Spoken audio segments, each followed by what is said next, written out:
request the others to join. We'll appreciate. And we're also live on YouTube, Vivek. So we'll start in 2 minutes sharp. Yes. So how is today? I heard it was been raining, Vivek, in Chandigarh. The weather's nice. Yes, about to rain. I think it's very dark outside. The clouds are hovering and breeze is blowing. So maybe it will rain. Day before also it rained heavily. Pretty heavy rain at night. So getting better. Fantastic. Once again, good afternoon to the teachers, to every participant. And we'll be starting in 1 more minute. It is 3:29 by the watch for me, and we'll start at 3:30 sharp. So how is the weather in Gujarat, Joshi sir? It's mix up, sir. The clouds are there, but the rain are not happy with us, so it is not raining. Aigi, sir. I think it's a matter of time that it starts raining also. So I'm sure that is Gujarat is the heart of India. Is such a beautiful state, and we are all so proud of Gujarat. Thank you, sir. There is a wonderful book behind the Atre, sir. Autobiography of the Yogi. Yes, wonderful book he has kept behind him.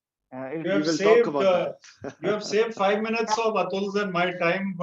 We were to talk about this, but you know already. But we'll talk for the teachers, Vivek. Please, sir. It will be the refresher course for me. Please, sir.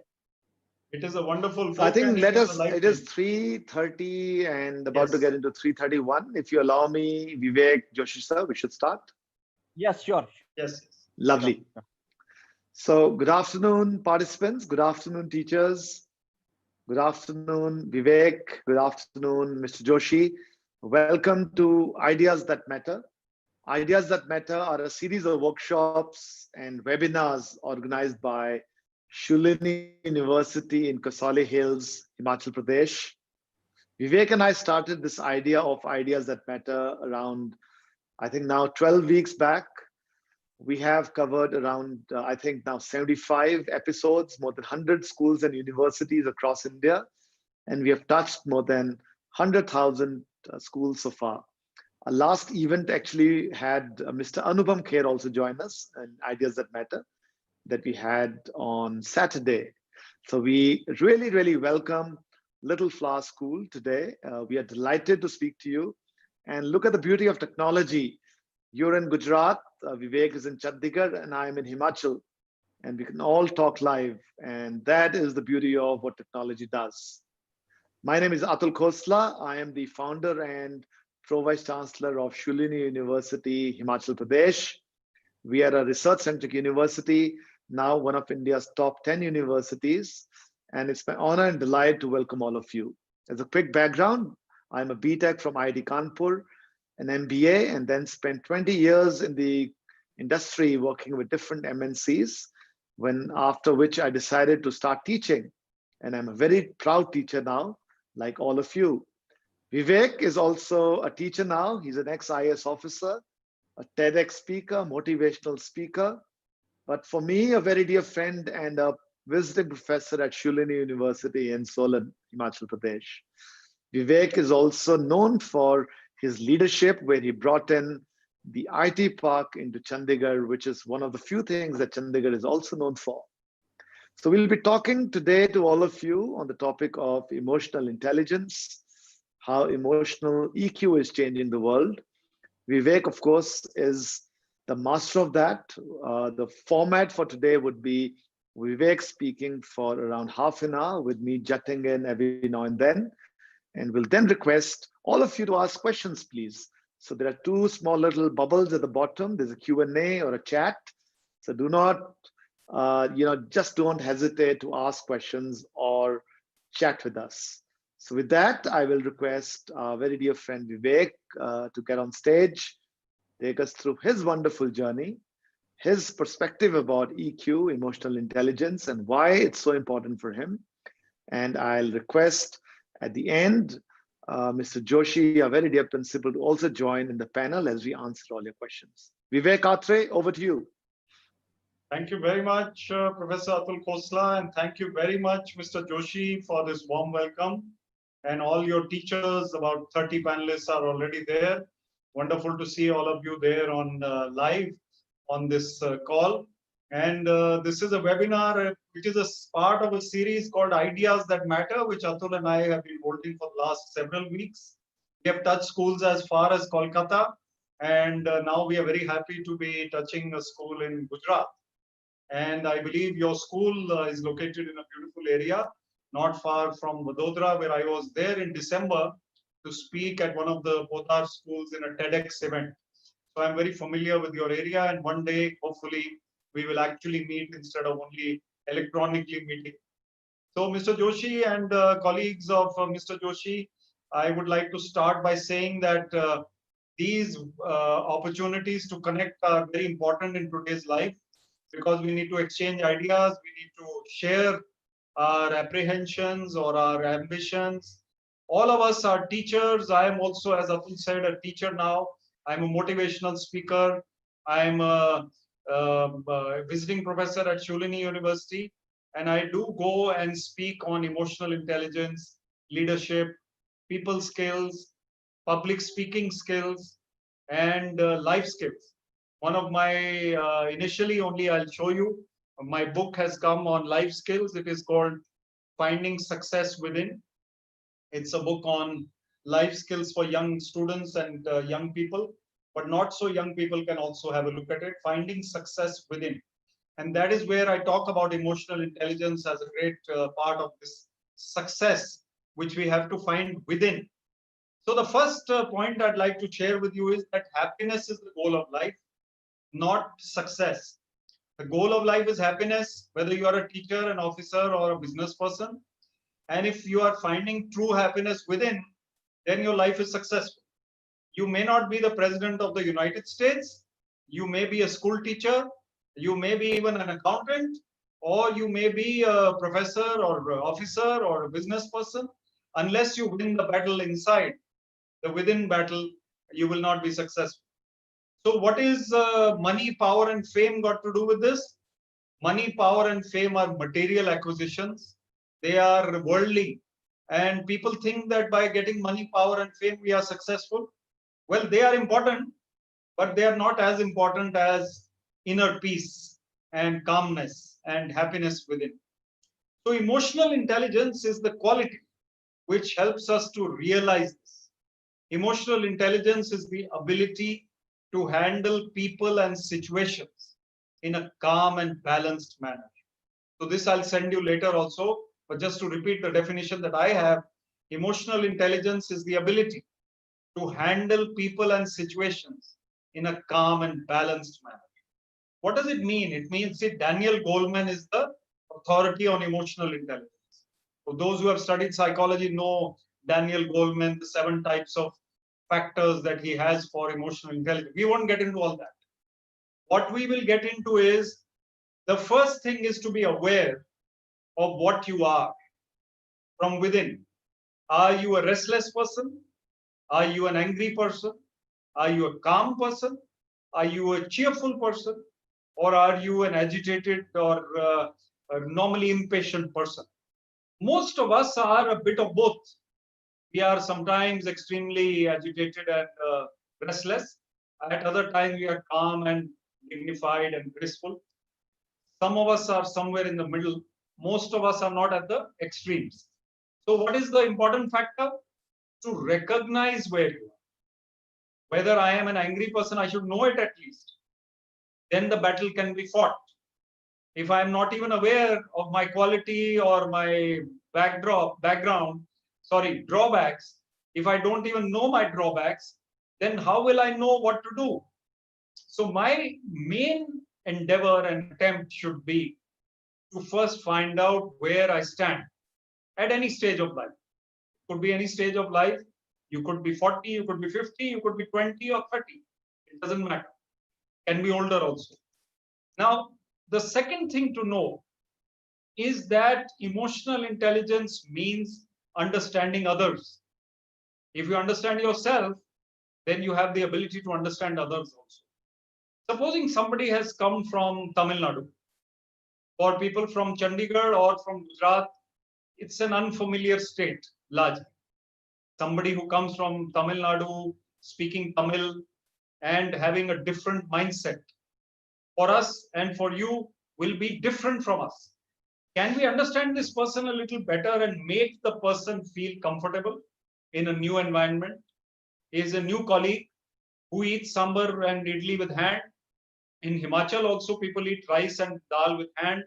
In Haryana also I've seen. It is okay. But if we are the sorts who are from high society, we eat with spoons and we are very, very, touchy about things, we will not make this person feel comfortable. This person is eating lunch with us. We are staring or not very this thing. Children tend to be a little bit less comfortable with new people than grown-ups. Grown-ups are still more aware of their situation. But we have to make others feel comfortable, whether they are from any background. Could be poor, could be from a foreign country, could be from South India, North India, West India, East India, could be from a different language, culture, mindset, background, family background, could be a Fauji background compared to a business background. So whatever the other person is, we need to understand how to make the other person feel comfortable in our company. Then we have high emotional intelligence. If we are the sort who is self-centered, me, I, then I don't have high emotional intelligence at all. I'm thinking only about my goal, my job, my family, my food, my salary, my income, my car, my scooter. So I am a person who is very, very self-centered in that case. Whereas somebody who thinks of society, thinks of the poor, thinks of animals, thinks of trees, thinks of different things, is someone with a higher level of thinking. Intelligence and emotional intelligence are different things. Intelligence, having fun, is emotional intelligence. That is what Einstein said. Rather, creativity, he said, is intelligence having fun. And creativity is a factor in emotional intelligence. Creativity is something which gives you higher EQ. EQ is, of course, the measure of emotional intelligence. Just like IQ is a measure of intelligence, EQ is a measure of emotional intelligence. If you are creative, then also you have higher emotional intelligence because you are not routinized. My job, my accounts, my papers, my this, my class, my food. Apart from this, I also play the guitar. I also paint. I also write poetry. I also am a photographer. Then my emotional intelligence levels will go higher. Because I'm creative, my happiness index will go higher. Because I find outlets to get away from the problems and pressures of life. Who doesn't face problems and pressures in life? We are all grown-up teachers. I see now about 40 of you are there. You are all going through ups and downs of life. Everybody is. Life without ups and downs doesn't exist on this planet. You have to go through ups and downs.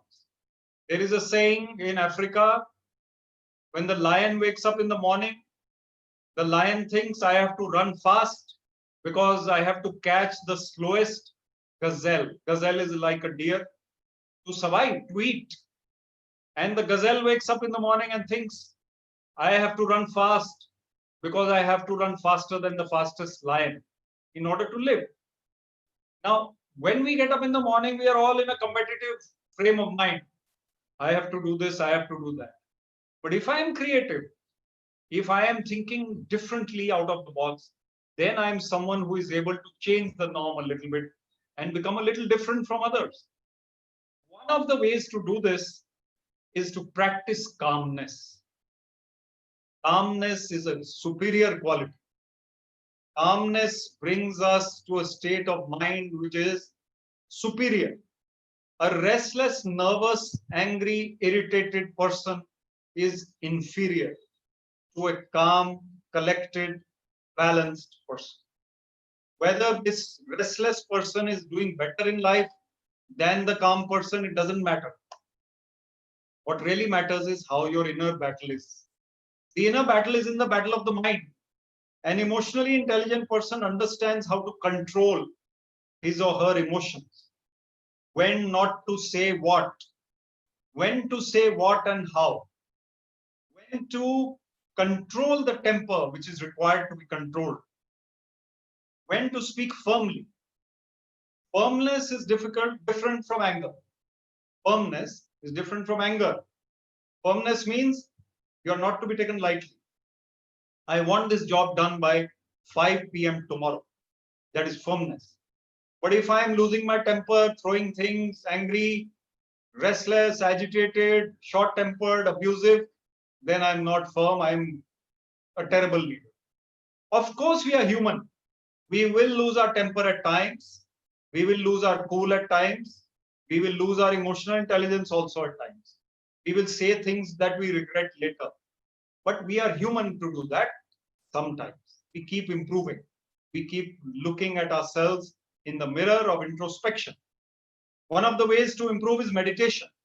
I'll talk about meditation after Atul gives his inputs. I'm going to request Atul Khosla to come back on screen and speak about his ideas on emotional intelligence and also about Shulini University. Yes, Atul. Thank you very much, Vivek. So inspiring as always. Thank you. I'd like to bring in the concept of the right brain as we speak about EQ. We all know about IQ and we've focused on IQ all our lives. And that's about using the left brain. We all use the left brain all the time. We remember and we've learned throughout childhood to remember things. Now let's look at the right brain. The right brain, Vivek, is so amazingly intelligent. The right brain, unfortunately, we don't use that much, apart from, of course, the artists and the others. And I'm going to use a small trick, which I talk about all the time. Let's see how powerful the right brain is. Let's think about a 20-digit number, 1-854-632-1-89754-364-589. I can almost guarantee that none of you can recite this or remember this. Even if you try for 20 minutes about it, you can't, because the brain, which is the left side of the brain, is a bad boy. It's not as intelligent as the right side of the brain.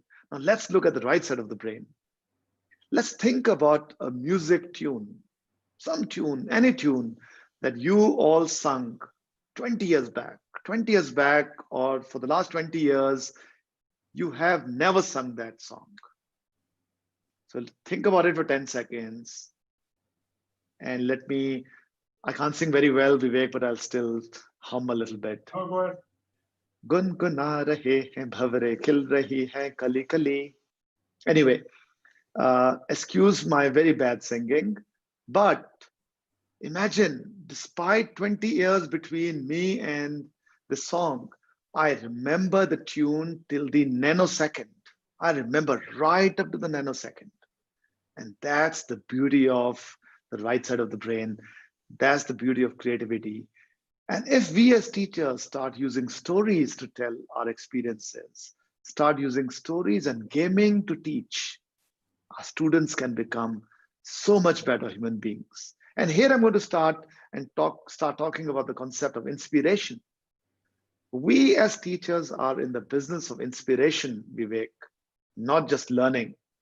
मेरा belief है कि if students के में आग लग जाए, they say fire in the belly, एक बार inspire हो जाए, then magic automatically happens.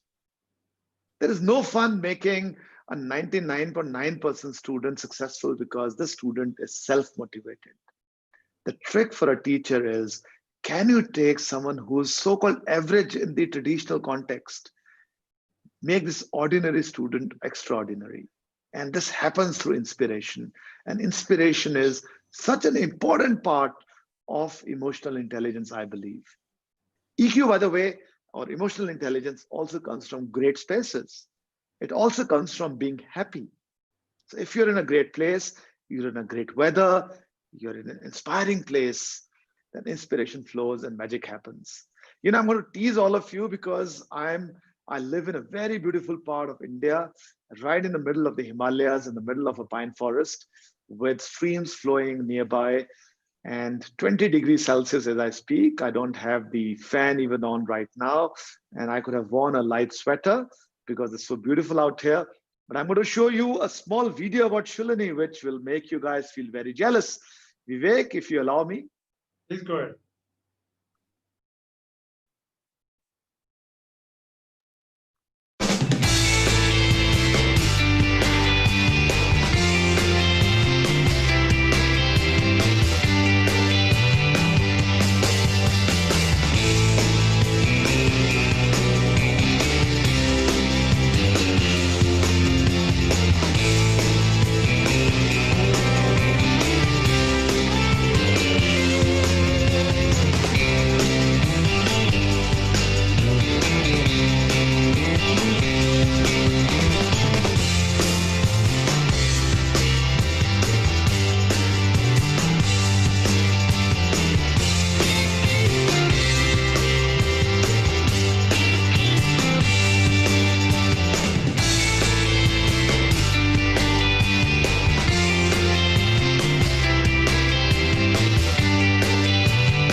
So the moment you live in beautiful places, Vivek, with beautiful people, and if your friends, your family, your near and dear ones are beautiful, and they do not bring ill will to you, EQ automatically goes up.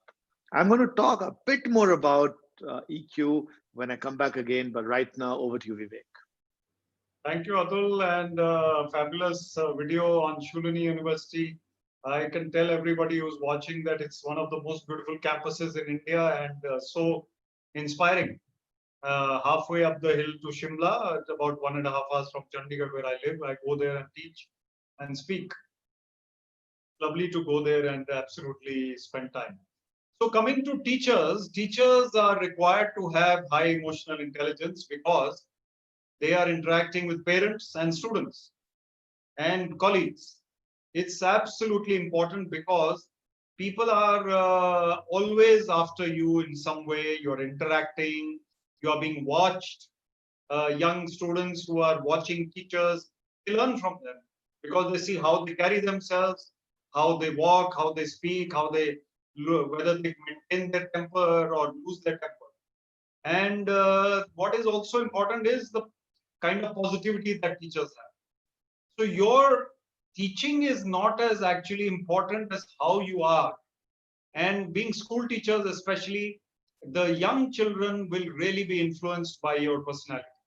And these young children are growing in an age where they get a lot of influence of outside information and pressures. So teachers are the ones who are becoming their friends and sounding boards, and it's important for them to have a great rapport with the students. So inspiring the students becomes one of the things that teachers have to do. Highly emotionally intelligent people know how to handle which student also.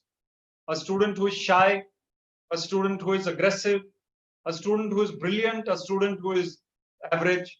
So one has to mold one's personality and way of talking and way of interacting according to that student and that situation. This is what emotional intelligence is. So we also can control our own worries and fears through emotional intelligence. Worries and fears are the result of a lot of overthinking. Overthinking is not good for us. Especially in this lockdown and this pandemic, a lot of people have spent too many hours overthinking, or this may happen, that may happen, this may go wrong, that may go wrong. So it's not really worth it. What is important is to remain calm and balanced and remain cheerful. Cheerfulness is one of the traits also of emotional intelligence. A person who is cheerful has the ability to make others also cheerful. A person who is not so cheerful is someone who is always cribbing and complaining.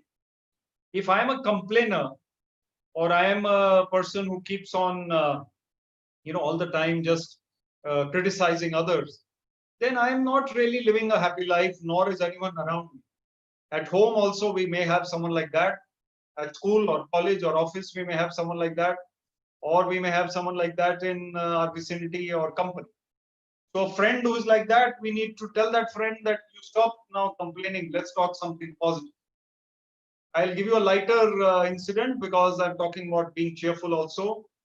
So one day they were, they're in a park in a local town, any town. There was this group of ladies who would sit and talk and chatter and have a good time every evening, 5:30 or 6 o'clock. After their walk, they would sit down and have a gupchup, which is known as gupchup. 10 or 12 of them used to be there. And these 5 or 6 walkers, other ladies maybe or gents, they are walking around and they see them, they hear them every day, they are chatting and lots of sound is coming from the group. One day they are all sitting very quiet. Very quiet. It's not like they are serious or anything. They are otherwise smiling, but very quiet, not talking.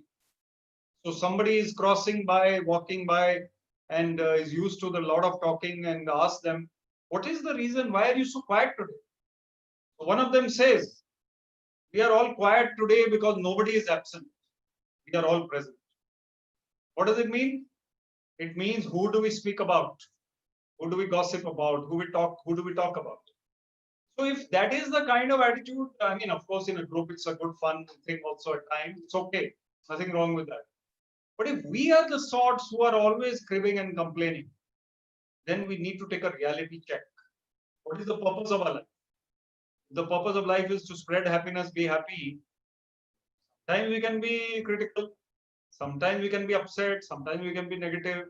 But most of the time, we have to remain gung ho, positive. Now, meditation, I'll just touch upon. Meditation helps us morning and evening. If we do it, even 10 minutes will help. Those of you who already meditate, best wishes to you. Wonderful. Those of you who don't, you must start. Don't wait for retirement. I took voluntary retirement 10 or 12 years before my service ended, and I'm very happy I did.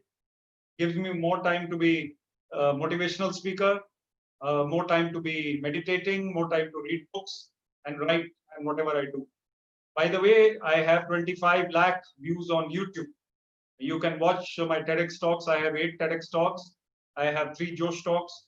When you search me on YouTube after this webinar sometime, you can show your youngsters in the family or your school students my talks. They will be useful.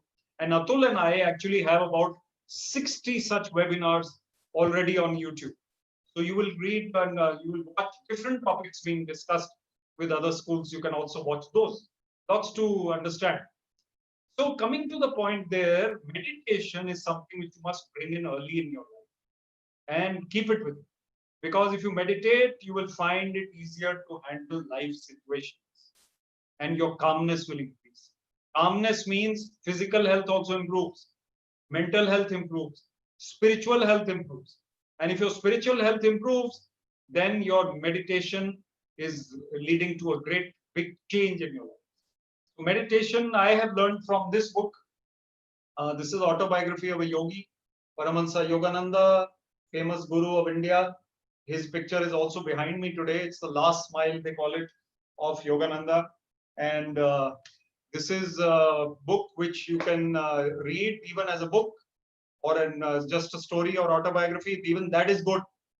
But if you go deeper into it, maybe read it slowly in grain or maybe read it again after 1 year, then you realize the truth behind it. And there are lessons of meditation that the organization founded by him sends. I'll type out the organization later. You can subscribe to the lessons and meditate. Or you can follow any path that you like. It is up to you, your religion, your path, your spirituality. and you sit and meditate whenever you can. If you have some techniques of meditation, it helps. Emotional intelligence, calmness, creativity are all friends of meditation. Meditation is a friend of all of them. And that is something that you must understand. Becoming a better teacher, a better human being. We are not perfect. All of us are imperfect. Maybe some little bit, some more. We have to be as close to perfection as possible. It's no point going through life just being what we are. If we were a little bad in 20s, we can become a little better in 30s or 40s. So there are so many things to improve upon. And I've seen many, many, many people from all walks of life in my IAS career also. I remember somebody walked into my office when I was a young officer, and he was obviously a testing person, challenging personality. He was not hopeful of getting his work done from my office. And he would come, he was a politician. He would say that nothing is happening, you can't help me, but I have come with my application. However, I have no hope. I told him, we have no hope, why have you come? I was new. But he had met many, many SDMs before me, and Kalka was the place. He had not got justice, and he was right, but he was very disgruntled and very unhappy. So I was a young officer, 26 years old, I guess, and I talked to him saying, of course, it will be done in 2 days, but it wasn't so easy. 2 months later, he comes, he says, Dekha, nothing has been done. Then I realized this is a tough one. So I got my team to sit down, and within 2 days or 1.5 days, the job was done. Then I realized how this person's life can be changed by careful understanding. Understanding others, understanding the situation, understanding people. That is something very, very, people skills are vital. Whatever computers you use or machine you use, unless you have people skills, there is no way that you can succeed. So the last point I'll tell you before I hand over to Atul is cricket team. MS Dhoni is somebody who is an example of a captain who has emotional intelligence, high emotional intelligence. He will not react too much when a wicket falls and he's on the captain fielding side. He will not be too unhappy when he gets out. He's okay. He knows tomorrow will come.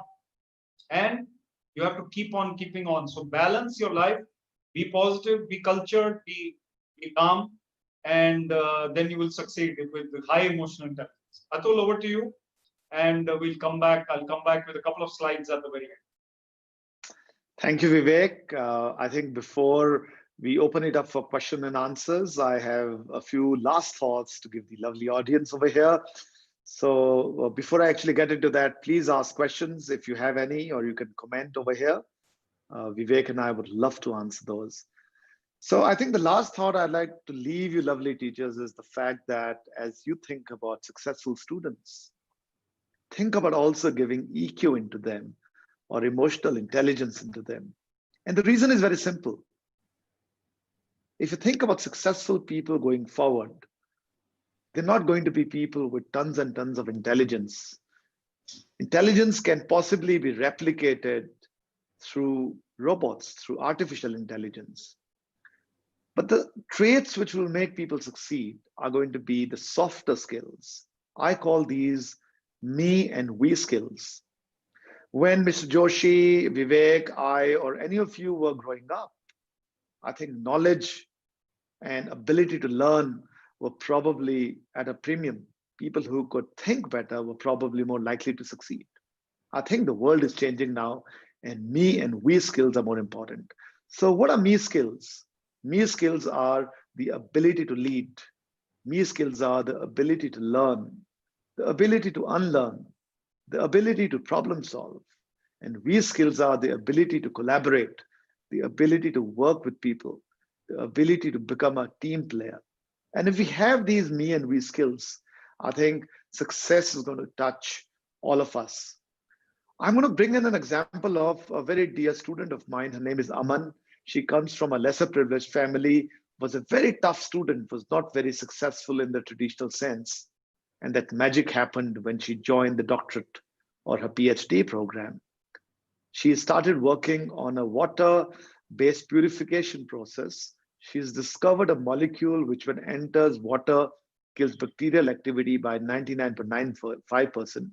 She's won, based on this, something called the Young Water Fellowship.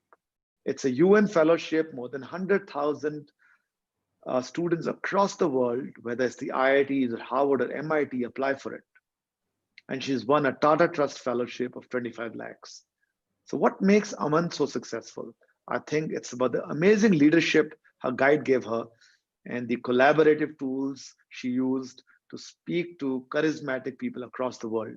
I'm going to show a small video on Aman so that you can yourselves understand the importance of the work that she has done and the amazing power of emotional intelligence. So Vivek, if you allow me, can I play this? Yeah, please.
So Vivek, if we really want to change the world, if we really want to do something exceptional for ourselves, for society, for our students, my one last thought is think outside the box.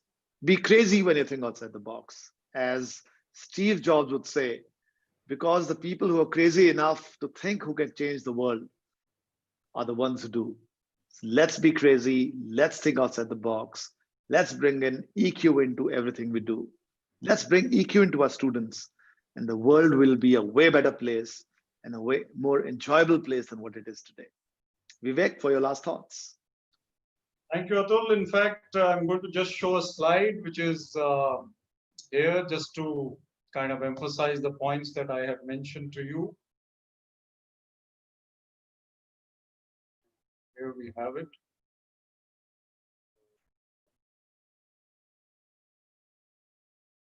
Yeah. So here we have the takeaways from this session. Emotional intelligence is important for, firstly, seeing the bigger picture of life is very, very important.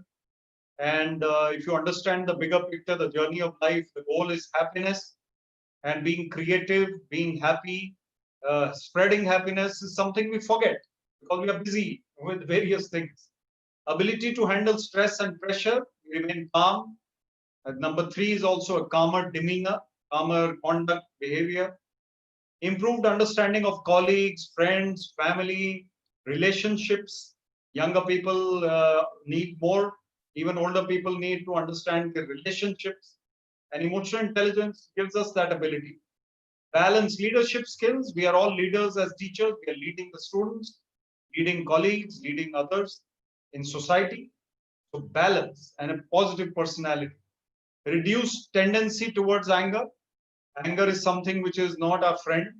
Anger is something which causes harm to us. And therefore being cheerful instead of irritable. If we can have all these qualities, then of course we are somewhere, but we need to improve.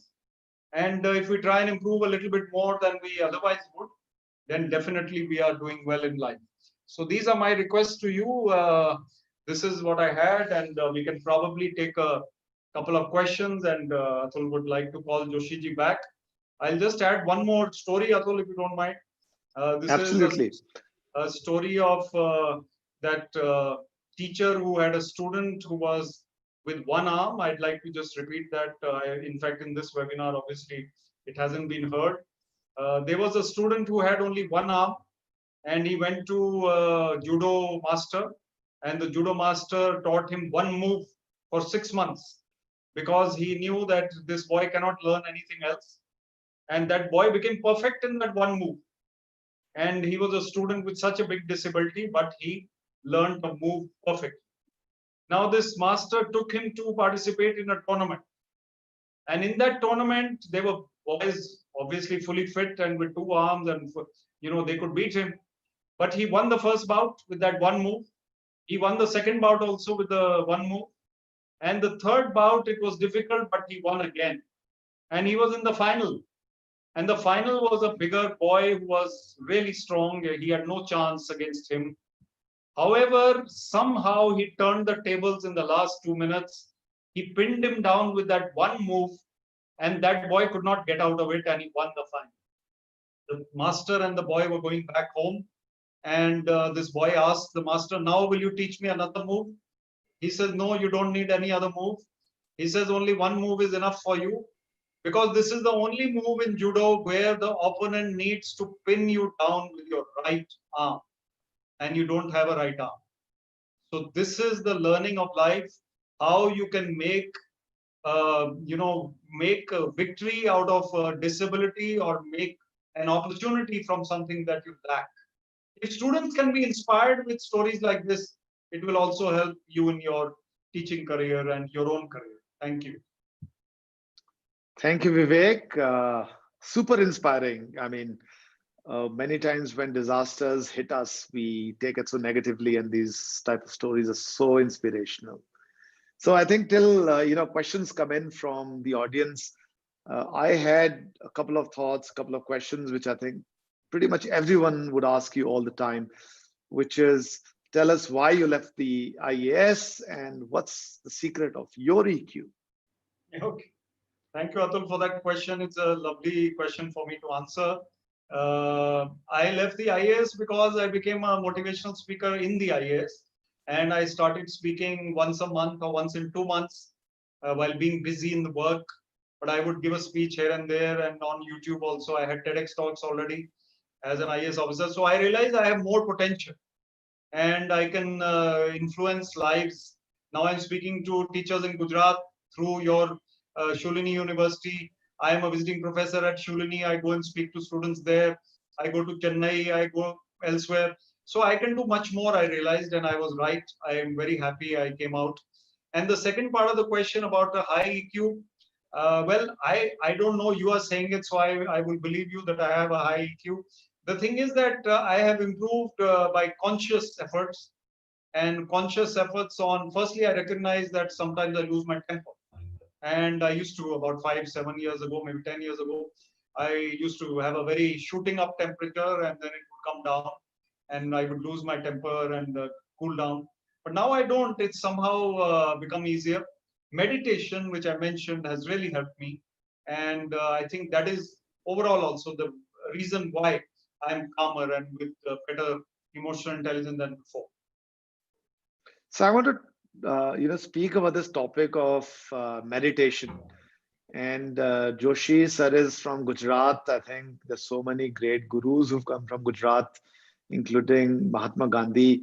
So Joshi sir, are you into meditation? I think you are, because your face glows. It shows that you are into meditation. You also read the autobiography of a yogi, Joshi ji? Yeah.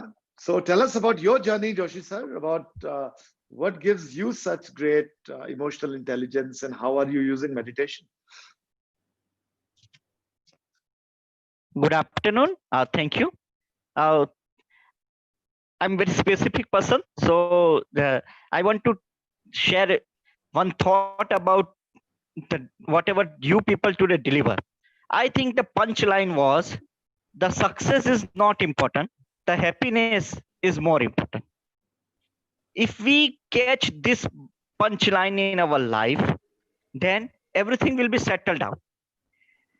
Okay.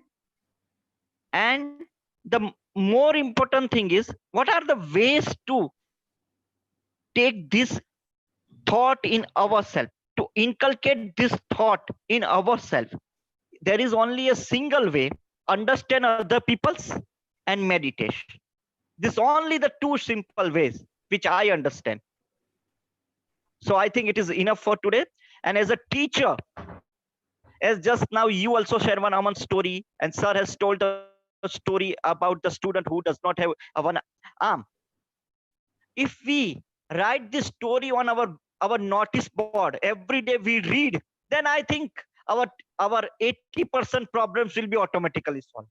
And not only problem solved, but we will also inspire. And as and when you told one student inspire, again I repeat, if one student inspire, he can be the star of the country, he can be the star of the school. So I think what I learned today from this seminar, I will try to understand every people, every situation, and if I am able to handle that both the thing as you have started with, what is emotional intelligence? If we can handle the situation in calmness, then everything will be the royal road for all of us. Thank you. Wonderful, wonderful. So beautifully said. So beautifully said. Vivek, couple of questions. Chandana ma'am is asking, when I teach at school, I am calm and I am composed, but when I go back home, I'm not able to show the same calmness for my own child. Why? How do I maintain this calmness? Yes, yes. So I've learned this through my spiritual readings. There is something known as attachment. Attachment to the child is obviously, your child is obviously greater than attachment to the students. We are human, so it's natural, it's okay. It has to be like that. Your own child is dearer to you than anything else.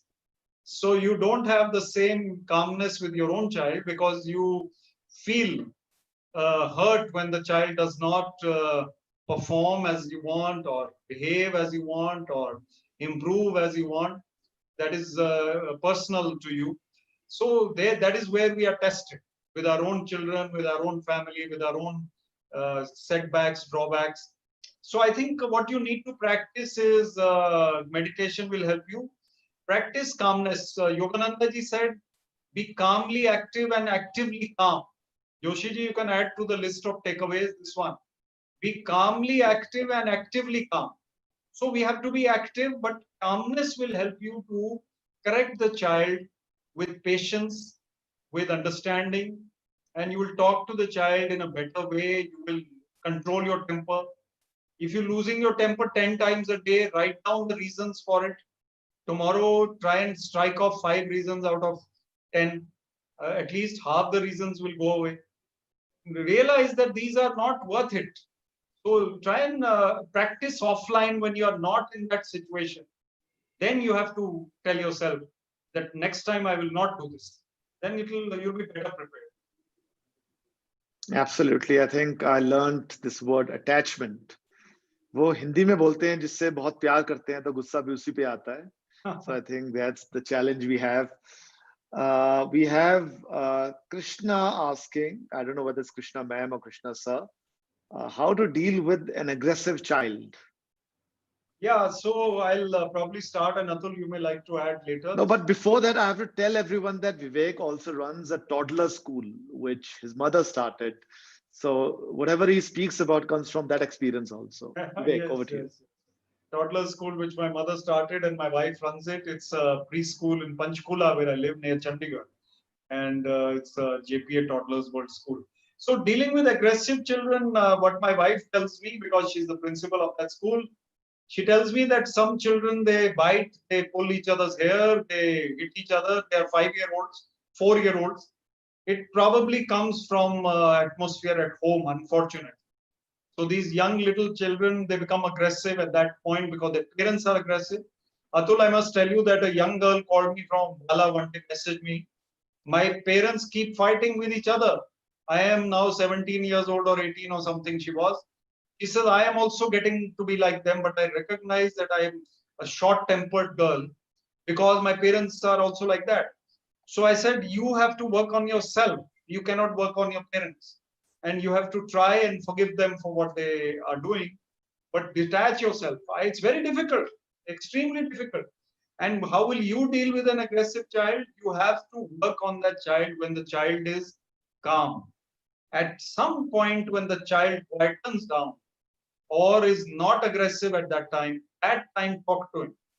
When he sees some sense, tell him a story or tell her some inspiring example that next time you lose your temper or get aggressive, you must understand that it is wrong for you. I mean, children are very, very capable of understanding if we talk to them like that. So I think you need to talk to the children when they are okay, when they are not aggressive at that time. Atul? Excellent.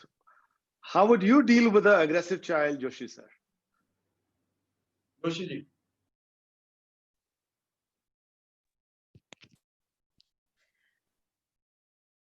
It depends. It depends very clearly. Aggressive in what sense? If he has, as sir has mentioned, is he's beating somebody or he is interested to break something, then there is a two-way only. As sir has told, when he is calm, that time we can talk to him. Or other way, we can deliver the motivation, or sometime we call the parents to judge them. Why this student is there? Because my personal belief is that student is never wrong. Student never wrong. Something comes from the home, something comes from the genetically, and something he has observed, which he has carried in his brain, and therefore he is doing like this. And the most important thing from my point of view, if we give a lot of activity to him, if his energy has diverted in another way, then he will never become aggressive. Wonderful. In fact, one of the things we are experimenting at our university, Vivek, which might be relevant even in schools, is to bring in spirituality and meditation to students. Students initially hate it. You know, you make them sit in a stance, right, and they make them do some basic breathing. Initially, you know, in the modern world, we don't see them as positive things. But over time, you'll be surprised, Vivek, you know, 90 to 95% of the students perceive it as very positive. Dalai Lama once made a statement. He said, if we bring meditation to students starting from age 5, the world will not have terrorists anymore. Absolutely. So that is another, I think, thing that we can do. We can help them learn these exercises of deep breathing, less sermons, but I think more around the scientific techniques of meditation. I think that can really help. Make them play. I think what's also happening right now, Krishna ji, is that people are spending too much time on video games or PUBG, or you know, they're not exhausting their energy levels. I think that's what you were mentioning, Joshi ji. So make them play, get them into hobbies. Hobbies, not because they have to become number one in dancing, which is also a big craze nowadays. Every parent wants their child to, you know, become a super achiever. Let them do hobbies because they are fun. Let them do hobbies because they enjoy that. And I think the school can play a big important role. Again, we're experimenting with this, where we are saying, pick up a course, pick up a hobby that you like to do, you know, not something that the world wants you to do. So that could be one, I think, particular thing that you can also do. But I mean, there are multiple techniques. I'm speaking to the popes right now because you are the popes, you are the experts on how to deal with aggressive children. There's one question from Shobhana ma'am, how to bring the mobile addicted child to be calm on the way to medication. So on to the path of meditation, not medication. She's changed it. So if there's a mobile, there's a student who's addicted to the mobile, how do you get him or her into meditation? Vivek, have you tried that ever? Yeah, I think it's something that is quite normal these days. People are addicted to mobiles. Even we are addicted to mobiles as grown-ups, and our lives spent on virtual reality. But it is useful to an extent. What needs to be done with students is actually parents need to be counseled for very young children, that they have to not start them off very early, but they cannot. Parents are busy, they give them a mobile to keep them quiet. That's how they start. And a mobile addicted child can only be enforced to not have the mobile for 1 hour, maybe at the prime time, or at another hour. These are 2 hours when you are not on your mobile. Only then. And meditation, if it is being done by the whole family or by the class, then obviously the mobile addicted child also has to join that meditation. And when he's sitting down for 10 minutes with you, alone he will not sit. With you, if he sits, then that will benefit. I think it's the last question. We're coming to an end. Abhishek sir is asking how to deal with slow learner students who are slow learners. I think How Atul, to deal with that, Vivek? better place to answer this, Atul or Joshi ji? I think the 2-3 things that we do, Abhishek sir, one is at Shulani, we don't believe in slow and fast learners. So we have homogeneous sections. So we don't segregate our students into a fast section and a slow section, or a section or a B section. We believe that it is homogenization of sections that make people learn, because what you call a slow learner might actually have very strong EQ. He might not have strong IQ, might have very strong EQ, or could be very strong in art or some other particular skill. And diversity actually creates both IQ and EQ among students. That's, I think, first thing which I would like to say. Unless that student has got some mental challenges, some physical challenges, apart from that, each one of us has a special skill. Each one of us was born with that, because that's what genetics is all about. And Joshi sir spoke about it. So I think that's the first thing I would do. I think the second thing I would also do with so-called slow learners would also to help them. We have a very strong mentor-mentee relationship at our university. So I think and we also have a buddy system. So I think children also learn from seniors. So you could experiment with that at your school if you don't have that already, where you can have senior students guiding your junior students. Then remedial classes, of course.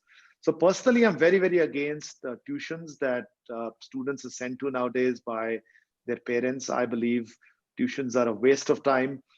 I never went to a tuition, Vivek, ever, but I still made it to IIT. I think every student can do that.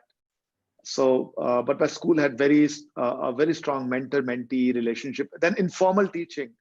Slow learners, if you think they are learning slow, they might not be paying attention in the class. So you might want to spend time with them, make an interest in the subject for them. So tell them interesting things about the subject. I'll give a small example over here, Vivek. I was very, very good in most subjects, pretty much every subject, but Hindi. So look at the irony. I sort of scored more than 90% marks in every subject in my 10th standard, and I scored 48 marks in Hindi just because I was least interested in Hindi. And I was least interested because I just started thinking that it's useless. While that was a stupid thing. I mean, 3 marks less and I could have failed, right? I could have spoiled my career. But that's what students do. So I think these 3-4 things one can do but I would request, let's not call them slow learners. They'll be fast learners in something else and slow learners in some particular area. So I think that's probably the way we can sort of manage it. So I think we're coming to an end, Vivek, and as I always do, I'm going to ask both Joshi sir and Vivek sir to summarize the last thoughts. The trick here is you're only allowed one sentence, okay? 8 words. So this time I'm going to put 8 words. Okay. So your last 8 words, Vivek, and after that we'll ask Joshi sir to give his last 8 words. Your 8 words. Thank Vivek. you, Atul. That's 2 words, 6 more words to go. And the thing is that we should stay connected and we should stay calm. And I like Joshi sir's first name is Krutarth, I just noticed, which means grateful. So be grateful also. Life, very important. So stay connected, stay calm, and be grateful. Wonderful. Joshi sir. I want to repeat the Atre sir's sentence. Calmly active and actively calm. Thank you. So wonderfully said. Yogananda ji, from It's Yogananda ji's words, and so beautiful. My last words would be from the movie Lion King, Hakuna Matata, don't worry, be happy. I know these are very tough times. Corona will go, but if you lose your happiness, I think it's going to be difficult to get it back. So be happy, keep smiling, look into the mirror. For all the lovely ladies out there, if you smile is great for the skin too. So it's also great for the wrinkles. So keep smiling, be happy, and have a lovely, lovely day. I'm so delighted to be here today. You're an amazing person, Joshi ji. I mean, the way you've synthesized things, I'm so impressed with your school. Would love to come over and would love to invite you over to Shulani. Thank you very much. Have a wonderful day. Take care. Bye-bye. Thank you all. Thank you all.